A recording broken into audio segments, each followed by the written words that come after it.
4x16 decoder using 3x8 decoder. Right? So guys, what you can do? So here you require 16 output lines. So to get 16 output lines, you are going to have how many 3x8 decoders are required? Basically at the output level you require 2. At the input level you require one more 3x8, right? Okay. So 3x8 decoder is going to produce outputs ranges from O0, O1, 2, 3, 4, 5, 6, 7. Similarly, one more 3x8 decoder is required. These ranges from O8 and so on, O15. And instead of taking one 3x8 decoder, because if I take the 3x8 decoder, what will happen? All the remaining lines are going to be wasted, right? So here what you require?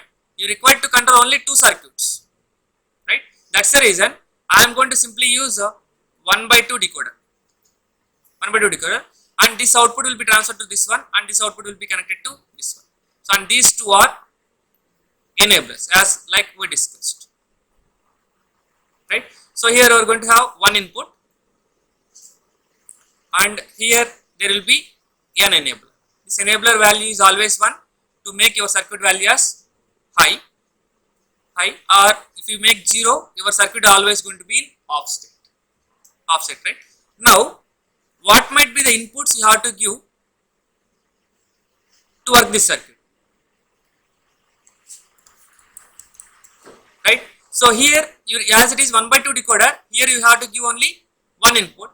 So let us take, if I am going to have 4 inputs, I am trying to give the naming as I3, and as it is 3x8 decoder, how many inputs you have to give?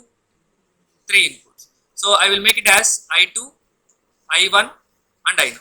Similarly, here also I will do the same connection, I2, I1 and I0, right? Make sure that this circuit will work as per your requirement. So this is the way you can able to implement 4x16 decoder using 3x8 decoder.